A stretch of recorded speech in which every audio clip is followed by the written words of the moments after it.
नमस्कार, मैं हूँ आपके साथ जूही सक्सेना। जान है तो जहान है। आप बने रहे हेल्दी और फिट ताकि बीमारियां आपके पास फटके भी ना। इसी उम्मीद के साथ हम हर रोज आपके लिए लेकर आते हैं आपका फेवरेट हेल्थ शो संजीवनी, जिसका सिर्फ एक ही मकसद है, आप कैसे हमेशा बने रहे हेल्दी एंड फिट। जिसमें रोज की तरह हमारा साथ देते हैं विश्व प्रसिद्ध आयुर्वेदाचार्य डॉक्टर प्रताप चौहान जी। डॉक्टर साहब, बहुत बहुत स्वागत है। Thank you. संजीवनी में हम हर रोज की तरह सेहत से जुड़ी हुई किसी एक न एक समस्या पर चर्चा करते हैं और आपको देते हैं उसका आयुर्वेदिक समाधान। आज संजीवनी में हम बात करेंगे छुआरे की खूबियों के बारे में। जी हाँ, छुआरा एक ऐसा फल है जिसके सेवन से शरीर हष्ट पुष्ट बनता है, साथ ही आपकी पाचन शक्ति भी मजबूत होती है। तो आइए डॉक्टर साहब से जानते हैं क्या है छुआरे की खूबियाँ और क्या हैं इसके फायदे। साथ ही साथ संजीवनी टिप्स में जानेंगे लो बीपी की परेशानी से बचने के नुस्खे। तो आइए सबसे पहले जान लेते हैं क्या है छुआरे की दमदार खूबियाँ।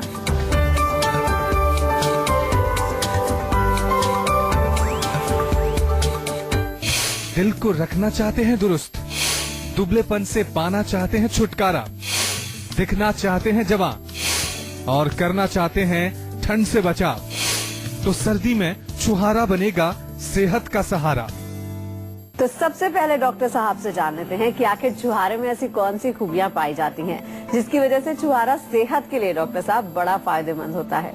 देखिए, छुआरा यानी कि जो खजूर होता है, आपने खजूर खाए होंगे, जब उसको सुखा देते हैं, सूख जाता है तो उसको छुआरा बोलते हैं। तो बेसिकली उसी का एक दूसरा रूप है। और जैसा आपने देखा होगा कि आमतौर पर इसका जो गुणों की बात करें तो शक्तिवर्धक इसको बताया गया है, कमजोर लोगों को बताया जाता है, रक्तवर्धक है, खून बनाता है, धातुवर्धक है, विशेष रूप से शुक्र धातु को बढ़ाता है। तो सेक्सुअल वीकनेस जिन लोगों में होती है, कमजोरी किसी प्रकार की हो, तो उनको भी इसका जो सेवन करने के लिए हम लोग बताते रहते हैं। और क्योंकि इसमें न्यूट्रिशन है काफी सारी, इसमें और भी मिनरल्स, विटामिन्स, ऐसी चीजें हैं, तो हमारे शरीर में अगर कमजोरी किसी प्रकार की हो, थकान रहती है आपको, यानी कि अगर एनर्जी आपको अच्छी चाहिए, क्योंकि शुगर या मीठा होने की वजह से इंस्टेंट एनर्जी भी हमारे शरीर को ये देता है।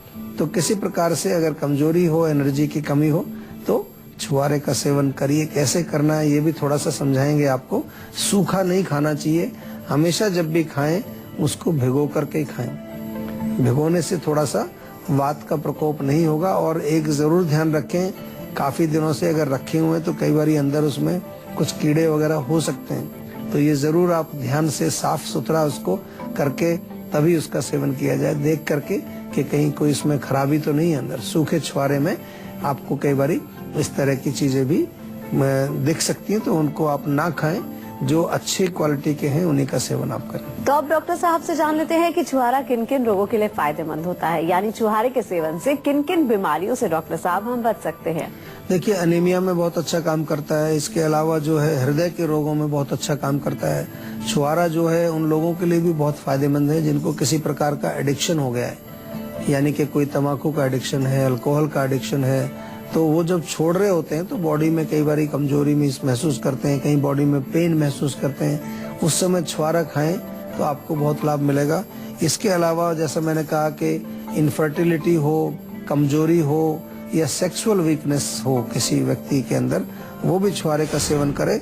और इंटेस्टाइन्स के लिए अच्छा है, हमारी आंतों को बहुत मजबूत बनाता है।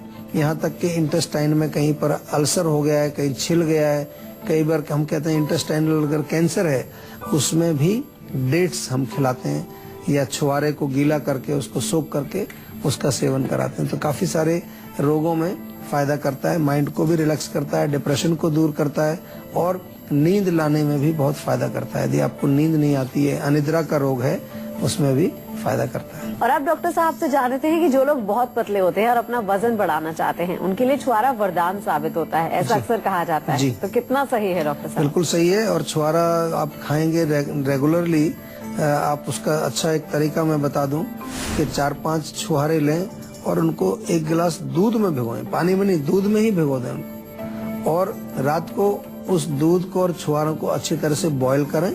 भिगोने से क्या होगा कि उसके अंदर दूध भी भर जाएगा, सोख लेगा उसको, और जब उबालेंगे उसको तो और उसमें जो है दूध अंदर आएगा। तो इस प्रकार से उनका सेवन किया जाए। चाहे तो दूध में थोड़ा सा घी भी डाल लें, अगर मोटा होने की आपको मोटा होने के लिए, वजन बढ़ाने के लिए आप इसका सेवन कर रहे हैं तो आपको ये सेवन करने से डेफिनेटली फर्क पड़ेगा और वजन में भी वृद्धि आपकी होगी। और अब बारी है आज की संजीवनी की। तो डॉक्टर साहब, छुहारे को लेकर क्या है आज की संजीवनी? देखिए, जैसे मैंने कहा, आंतों के लिए बहुत अच्छा है। खास तौर से छोटे बच्चों में भी कई बार लूज मोशंस हो जाते हैं, तो छुहारा थोड़ा सा भिगो करके उसको पीस लीजिए, पेस्ट बना लीजिए, थोड़ा थोड़ा सा उसको चटाएं दिन में 2-3 बार, तो आंतों के लिए बहुत अच्छा है। अगर कमजोरी आपको महसूस होती है, विशेष रूप से आपको सेक्सुअल वीकनेस है, तो 5-6 खजूर जो है आप दूध में उबाल करके सुबह और शाम दोनों टाइम पिएंगे, उससे आपको बहुत फर्क पड़ेगा। कब्ज रहती है, कॉन्स्टिपेशन यदि आपको है, तो 4-5 खजूर, 2-3 जो है आप साथ में अंजीर ले लीजिए, 10-12 किशमिश पानी में भिगोइए रात को, सुबह उसको चबा करके खाएं, उसी पानी को गर्म करके साथ में पिएंगे, उससे आपको बहुत लाभ मिलेगा। जो लोग शराब छोड़ रहे हैं, शराब छोड़ दी है और उसके कारण उनको थोड़ा सा सिर दर्द होता है, शरीर में दर्द होता है, तो 2-3 छुहारे रात को भिगोएं, सुबह उसकी गुठली निकाल करके पीस करके पेस्ट बना लें उसको, और इस पेस्ट को आप ऐसे ही खा जाएं, साथ में पानी पिएं, चाहे साथ में थोड़ा दूध पिएं, तो उससे भी आपको बहुत लाभ मिलता है। और कमजोरी जिन लोगों को रहती है, थकान रहती है, सुस्ती बनी रहती है, वो लोग भी छुहारे का सेवन करेंगे तो उनके शरीर में एनर्जी, स्फूर्ति और चुस्ती आएगी। तो डॉक्टर साहब ने ये तो बता दिया कि छुहारा सेहत के लिए बहुत जरूरी होता है। तो डॉक्टर साहब, सेवन में कोई परहेज करना जरूरी है? देखिए, मीठा होता है, तो डायबिटीज वाले पेशेंट्स को हम ज्यादा नहीं कहते कि वो छुहारे खाएं, और मीठा होने से थोड़ा सा पाचन में भी जो है हैवी हो सकता है अगर ज्यादा मात्रा में खाएंगे, तो इसलिए उसका ध्यान रखना चाहिए, मात्रा का ध्यान रखना चाहिए। और जो चीज मैंने शुरू में बताई कि सूखा है तो उसको गीला करके, भिगो करके, दूध में उबाल करके खाएंगे तो ज्यादा अच्छा रहता है, बजाय कि आप ऐसे डायरेक्ट उसको खाएं, क्योंकि ड्राई चीज कोई हम खाते हैं तो वात की वृद्धि उससे कई बार हो जाती है, गैस बन जाती है, कभी कभार कब्ज भी उससे हो जाती है। एक कॉलर हमारे साथ जुड़ गए हैं, संजय हैं इलाहाबाद से। क्या जानना चाहते हैं आप? हाँ सर, नमस्कार जी। नमस्कार जी। सर, मैं आपका शो देखता हूँ, बहुत अच्छा लगता है, मजा आता है बड़ा जानने में चीजें जी। थैंक यू सर, एक्चुअली ये हुआ था कि कुछ दिन पहले मेरे को राइट साइड, मतलब ये नाभि के राइट साइड थोड़ा पेट में दर्द हो रहा था। अच्छा। तो फिर लोकल डॉक्टर में दिखाया था, तो उन्होंने अल्ट्रासाउंड करने के लिए बोला जी। तो उसमें कुछ राइट किडनी में थोड़ा सा मेरे को ना स्टोन निकला है 4 mm का। अच्छा। तो सर ने तो बोला है कि मतलब ये तो पेशाब के रास्ते निकल जाएगी। जी जी। तो सर, आप कुछ बताएंगे इस बारे में कि सर मैं क्या दवाई लूं, जैसे क्या? देखो, जैसा कि डॉक्टर ने भी आपको कहा है कि पेशाब के रास्ते से निकल जाएगी, तो बिल्कुल आप जो है उसमें विश्वास करें, डॉक्टर की बात में भी विश्वास करें, और साथ में ये भी समझें कि निकलेगी कैसे। कई चीजें हैं, अगर आपको कुल्थ की दाल मिलती है, कुल्थी बोलते हैं उसको, 1 चम्मच बड़ा, करीब 10 ग्राम के करीब दाल 1 गिलास पानी में रात को भिगो दीजिए, सुबह उसको उबालिए अच्छी तरह से, जब आधा गिलास बचे छान करके पी लीजिए। इसी प्रकार सुबह भिगोइए, शाम को ले लीजिए। साथ में पानी जरूर पीना चाहिए, नारियल पानी, तरबूज का सेवन आप करें, उससे बहुत फर्क पड़ेगा। और धनिए का पानी भी आपको फायदा करेगा। साबुत धनिया थोड़ा सा कूट करके रख लें, 1 चम्मच 1 गिलास पानी में बॉईल करें अच्छी तरह, आधा गिलास या आधे से भी कम बचे, चौथाई बच जाए, उसको छान करके आप दिन में 2 बार पिए, उससे आपको फर्क पड़ेगा। और अगर किडनी में स्टोन आपको है, जैसा कि अल्ट्रासाउंड में आया है, तो उसकी आयुर्वेदिक दवाइयां बड़ी अच्छी होती हैं। आयुर्वेद में काफी सारी ऐसी औषधियां हैं जो किडनी स्टोन में बहुत लाभ पहुंचाती हैं। एक कॉलर हमारे साथ जुड़ गए हैं, अमित हैं मुजफ्फरनगर से। क्या जानना चाहते हैं आप? जी डॉक्टर साहब नमस्कार, मैं मुजफ्फरनगर से अमित बात कर रहा हूँ सर। हाँ जी, मुझे बोलिए। सियाटिका की प्रॉब्लम है सर, बैक पेन रहता है, नीचे तक वो जाता है, मेरे एडी तक जाता है। अच्छा। तो इसके लिए सर कुछ मैं क्या कर सकता हूँ, आप मुझे बता सकते हैं सर थोड़ा सा? देखिए, बहुत सिंपल सा इलाज तो ये है कि तेल की मालिश जरूर करें कमर में, लोअर बैक जो आपकी है, और पूरी टांग के अंदर। चाहे तो तेल के अंदर तिल का तेल लेकर के उसमें थोड़ा लहसुन और अदरक डाल के आप पका लीजिए। अजवाइन भी थोड़ा, 3 चीज डाल लीजिए, अजवाइन, लहसुन और अदरक। तो थोड़ा सा तेल में एक ऐसी प्रॉपर्टी, क्वालिटी उसमें डेवलप हो जाएगी कि वो थोड़ा दर्द में आराम करेगा, मांसपेशियों को रिलैक्स करने में आराम करेगा। इसके अतिरिक्त जो है मेथी और सौंठ का चूर्ण बराबर बराबर मात्रा में आप ले लीजिए, और इस को मिला करके मिक्सचर बनाएं। इस मिश्रण में से 1-1 चम्मच लंच के बाद और रात को खाने के बाद आपको गुनगुने पानी से लेना है। बहुत इम्पोर्टेंट है कि जो रोग है उसको अच्छी तरह से समझ करके, कितना पुराना रोग है, या जो है कितनी गंभीरता की स्थिति वहां बनी हुई है, मांसपेशियां कितनी आपकी स्टिफ हो गई हैं, ये चीजें आपको समझनी चाहिए।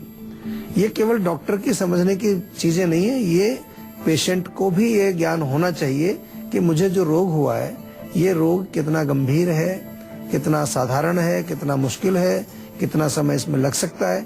क्योंकि जब तक आप नहीं जानेंगे उसको, जब तक आप उसको सीरियसली जो है समझने का प्रयास नहीं करेंगे तो आपका रोग ठीक नहीं होगा, क्योंकि आप फिर सीरियसली उपचार भी नहीं करेंगे, चिकित्सा भी उसकी नहीं कर पाएंगे आप। इसलिए आपको हमने सुविधा एक दी है कि कोई दिक्कत हो, आपको किसी प्रकार की प्रॉब्लम हो, आप हमारे जो हमारा हेल्पलाइन नंबर आपको नियमित रूप से बराबर हम बताते रहते हैं, वहां पर एक नंबर अपना रजिस्टर जरूर कराएं ताकि डॉक्टर साहब से बात कर सकें, आपके रोग को समझ सकें। या हमारी किसी क्लिनिक पर भी आप जा सकते हैं। शाटिका का रोग है, इसलिए मैं आपको बता रहा हूँ, बहुत लोग इस रोग से परेशान होते हैं, दवाइयां भी खा रहे हैं, इलाज भी कर रहे हैं, फिजियोथेरेपी भी कर लिया, अनेक प्रकार की चिकित्सा आपने कर ली, लेकिन आराम नहीं आता है। एक कॉलर हमारे साथ जुड़ गए हैं, जय पांडे हैं लुधियाना से। क्या जानना चाहते हैं आप? बार बार चक्कर आते हैं हमें, जी, सर घूमता रहता है, सर दर्द देते रहता है। अच्छा। ये प्रॉब्लम मुझे ना 10 साल से है। अच्छा, लगातार मैंने बहुत जगह इलाज कराया है, कोई उसका ट्रीटमेंट सही नहीं मिल रहा। देखिए इसमें अगर चक्कर आता है या कोई आपको जो है कमजोरी रहती है तो सबसे पहले ये देखना चाहिए कि कारण क्या है उसका। ये तो आपने लक्षण बताया, और लक्षण के कई कारण हो सकते हैं। खून की कमी हो सकती है, गर्दन में आपको कहीं मांसपेशी अकड़ी हो सकती है, हो सकता है आपके कान में कहीं जो लिक्विड होता है उसमें कोई कमी, अनेक कारण हैं चक्कर आने के। कभी कभार टेंशन, स्ट्रेस या ब्रेन में कोई जो है कमजोरी आ गई है। तो मेरा निवेदन आपसे ये है कि तो सबसे पहले आपको बहुत जरूरी है कि आप रोग के मूल कारण को समझने का प्रयास करें। जहां तक थोड़ा सा मैं आपको बताऊं कि इसमें क्या आप कर सकते हैं, चुकंदर, गाजर और पालक, 3 चीजें हैं, इनका जो है जूस निकाल करके आप पिए। सिर में तिल के तेल की मालिश आप करें।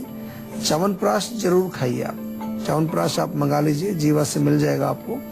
1 चम्मच बड़े वाला रोज च्यवनप्राश सुबह शाम को भी खा सकते हैं, दोनों टाइम। दूध पिए, अच्छी क्वालिटी का दूध अगर मिलता है तो उसको उबाल करके 1 गिलास दूध रात को सोते समय जरूर पिए, उसमें थोड़ा सा हल्दी मिला करके आप पिए। तो ये घरेलू चीजें आप डेफिनेटली आपको फायदा करेंगी, लेकिन जैसा मैं बार बार आपको समझाता हूँ कि रोग का मूल कारण जानना बहुत जरूरी है। रूट कॉज क्या है, क्यों चक्कर आ रहे हैं, क्यों आपको जो है प्रॉब्लम हो रही है, उसका पता लगाना भी बहुत आवश्यक है, जिसके लिए आपको आयुर्वेदिक चिकित्सक से संपर्क करना चाहिए, बातचीत करनी चाहिए और अपने रोग को समझ करके उसका उचित जो है इलाज आपको करना चाहिए। एक कॉलर हमारे साथ जुड़ गए हैं, अमित है पंजाब से। क्या जानना चाहते हैं आप? घबराहट सी फील होती है, ठीक है ना। अच्छा, और कभी कभी बीपी भी मेरा बढ़ जाता है। बीपी भी बढ़ जाता है जी। तो उसके लिए कोई दवाई लेते हैं आप? दवा तो फिलहाल लेते हैं, कभी कभार हल्की फुल्की कुछ दवाइयाँ ले लेते हैं। अच्छा, मतलब कोई रेगुलर नहीं लेते हैं? रेगुलर नहीं लेते हैं, लेकिन फिर भी हम ये चाह रहे हैं ना कि आगे और प्रॉब्लम ना बढ़े, उसके लिए और क्या करना चाहिए। नहीं, बहुत अच्छा, आपकी बड़ी अच्छी इच्छा है कि आप अपने रोग के प्रति जागरूक हैं और आप ये इच्छा रखते हैं कि रोग आपका और आगे ना बढ़े। तो इसलिए एक तो आज इसके ब्लड प्रेशर के बारे में हम चर्चा कर रहे हैं, इसको ध्यान से सुनते रहिए आप। इसके अतिरिक्त जो है, जो आपने जोड़ों की बात की है कि थोड़ी देर आप खड़े होते हैं, चलते हैं तो जोड़ों में दर्द होता है, तो ये कमजोरी का एक लक्षण है, वीकनेस है।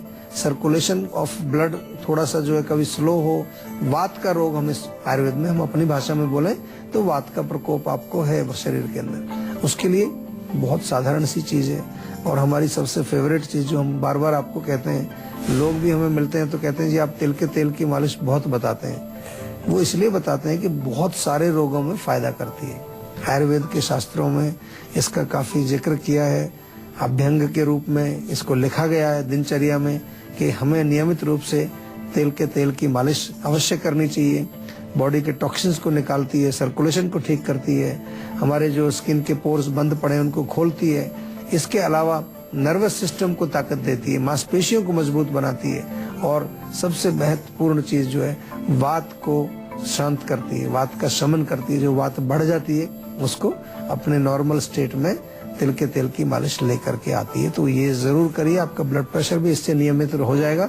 लेकिन फिर भी आपसे निवेदन करूंगा, ब्लड प्रेशर के जो पेशेंट्स हैं वो हमेशा उसको नेग्लेक्ट ना करें। कई बार क्या आता है, नेग्लेक्ट करने से हमारी खराबी हो जाती है, किडनी खराब हो सकती है, हार्ट में प्रॉब्लम हो सकती है। तो और भी कुछ नहीं, अगर आप एलोपैथिक दवाइयां भी नहीं लेते हैं तो जीवा में एक टैबलेट हमने बनाई है ब्लड प्रेशर की, बड़ी अच्छा काम करती है, इक्विलाइन के नाम से। इक्विलाइन टैबलेट फोन करके आप मंगा सकते हैं, ऑनलाइन हमारी वेबसाइट स्टोर पर जाकर के वहां से ऑर्डर करके भी आप उसको घर बैठे अपने घर पे मंगा सकते हैं या किसी क्लिनिक में से जाकर के ले सकते हैं। आपसे मेरा निवेदन बार बार यही रहता है कि अपने शरीर को थोड़ा सा समझिए, अपनी प्रकृति को समझिए, अपने रोग को समझिए और उसका सही इलाज आपको करना चाहिए। अगर आप भी हेल्थ से जुड़ी अपनी समस्याओं का समाधान चाहते हैं तो आप इस नंबर पे कॉल करके 0129 4040 404 पर अपना फोन नंबर जल्द से जल्द रजिस्टर करवा सकते हैं।